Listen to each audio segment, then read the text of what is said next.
For over 12 out of the 14 years of playing guitar, I never owned a single guitar pedal. There's a few reasons for this, and I'll tell you why later on in the video, but how did I go from having nothing to this pedal board, and more importantly, why the sudden change? Now, I'm sure I'm not the only one who was never really into pedals, but I'm willing to bet that most guitar players in their first couple of years of playing had at least one pedal. So in this video, I'm going to crack the code to get the answer to the question, is having a pedal board necessary, especially in today's guitar age, and what are the pros and cons? I'm also going to do a quick overview of my pedal board and how I use it to get the sound that I need. If you're new here, my name is Matt Kelly. I'm sure you could guess what my YouTube channel is about, so if you like guitar related content, then consider hitting that subscribe button down below. No, I don't think I will. Now let me first give you all of the reasons I could think of why I never owned a single guitar pedal until a couple of years ago. So one, I was a huge fan of Slash and his sound. This just got me into really wanting that basic amp and guitar setup, nothing in between. A Les Paul and a Marshall stack would have been enough for me. Two, I was kind of broke and pedals can get very expensive on top of having to get a guitar, an amp, and other related things. Three, I owned a Vox VT120 that had built-in effects, although I really didn't use them all that much. And four, I didn't really understand the benefits of having pedals, and it seemed extremely overwhelming getting into that stuff, especially since I wasn't that much into gear at the time anyway. Now, I've been playing guitar since I was 12, and I'm 26 now, and only a little over a year and a half ago was when I really started getting into guitar gear. Up to that point, I was fortunate enough to have a good amount of great guitars, and I was playing out of that Vox VT120. Now, I bought that amp in high school, and it was my upgrade from the Spider Line 6. It's a half tube amp and digital amp. It sounded okay, but it had over 50 different built-in effects like reverb, phaser, delays, tremolo, compression, overdrive, fuzz, and much, much more. Now, I really always wanted a Marshall style amp, a Plexi to be specific, but like I said, I didn't have that much money. Still don't, but I've learned to manage it a little bit better. So last year, I finally did buy a Marshall Plexi style amp, the Sheriff 22 from Victory Amplifiers. This was my first big boy amp, and I bought it with the intentions of using 0 pedals. Just the amp, nothing else. But this ended up changing, and thankfully I figured out a way to make this amp more pedal friendly, since most high gain amps don't take pedals very well. If you want to see what I did to this amp, I'll link that video down in the description and you can check it out after watching this video. So I finally got the amp of my dreams and the tone, but something was missing. Actually, a lot was missing, and I couldn't figure out what it was because I completely dismissed the idea of guitar pedals so early on. But that's when I started to dabble into some pedals and learn how all of that stuff works, and then I was hooked. Honestly, I used to think guitar pedals were sort of gimmicky just for those wacky sounds and other things like that, and like I said, I didn't know much about them, but I was wrong. They can create a unique sound and tone for you as a guitar player, and the more I was doing as a musician, the more necessary they became to have. I was playing with a few different bands that required different sounds, and the band that I'm in now, the Dead Pockets, we have tons of different sounding songs and tunes, and just a guitar and amp wouldn't do it for me. I needed other ways to get different sounds, and pedals were the answer. Now I'm going to talk about all of the pros to owning a pedal board and why it may be necessary for you in a second, but first let's go over my pedal board and see what I use it for.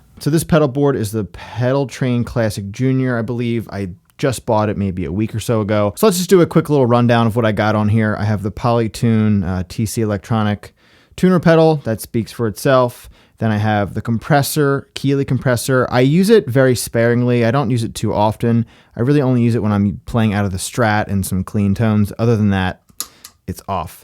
Then I have it going into the Dumble Drive from Donner. I just did a demo on this thing. This thing is actually pretty great, especially for the price. It's $50. It can give you really some smooth and clear tones and things like that. So this pedal is actually mostly on all of the time, with an exception of a few songs that I do with the Dead Pockets. Then we have the Dumble going into the Strymon Deco, the jack of all trades. This pedal is amazing. It's so underrated, I think. I use this mainly for my overdrive or my boost, depending on what song I'm using. I do use some of the tape delay, but this pedal also has chorus, flange, tape saturation, a slight compressor even, but I mainly use it for the boost. So my clean tone pretty much comes straight from the amp. Sometimes I'll leave the Dumble Drive on like I just said, and then if I want to kick it up a few notches or if I'm soloing, I'll throw on the Deco. Then we have the Strymon Deco going into the Monument by Walrus.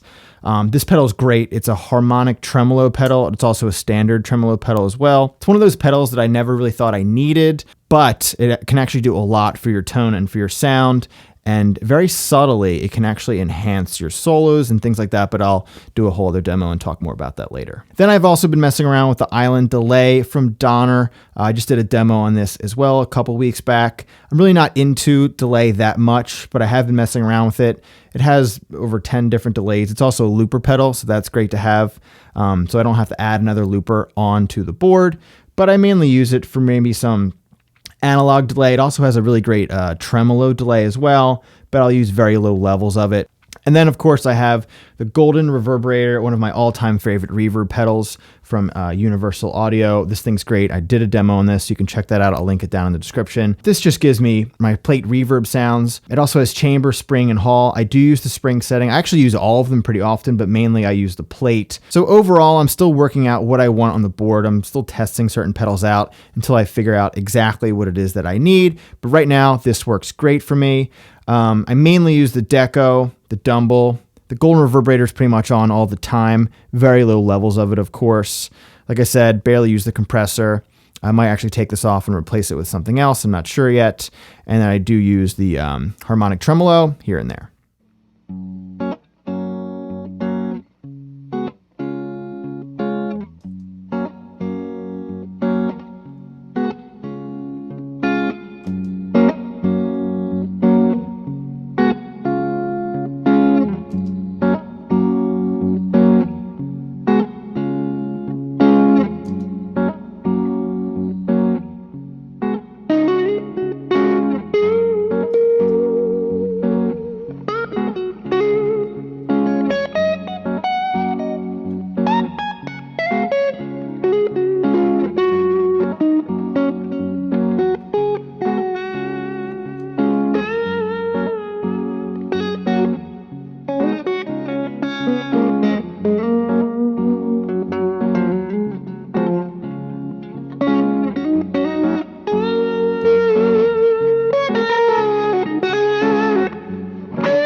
The pros of owning a pedal board are pretty much endless. You can constantly swap or switch them out for different sounds. They're very inspiring to use, especially when you chain them with other amazing pedals.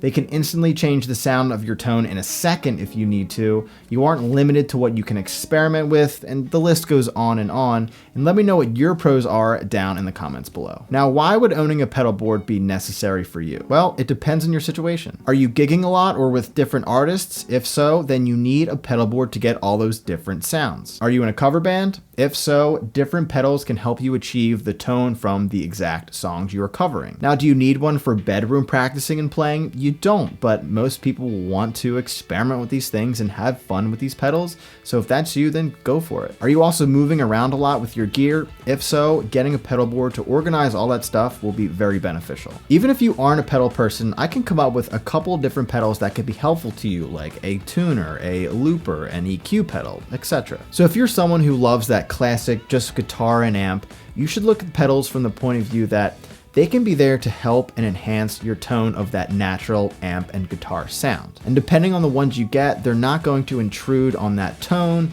and they can be very necessary and very useful. I've played gigs where I've had both a pedal board and no pedal board, and having those pedals there was so much better than having none at all. You never know what's going to happen during your show. Things change. You may need a different sound. You may need to adjust different things. So having them there as backup is great. You should also think about the type of music you play. If you like straight jazz and blues, then you technically really don't need any pedals. Although there are some pedals that can help with those genres of music. If you play straight classic rock and own a Les Paul and a Marshall stack, do you need other pedals? Maybe for effect, but not really. You can get away with not using any with that genre, but like I said, it's nice having them there just in case as backup.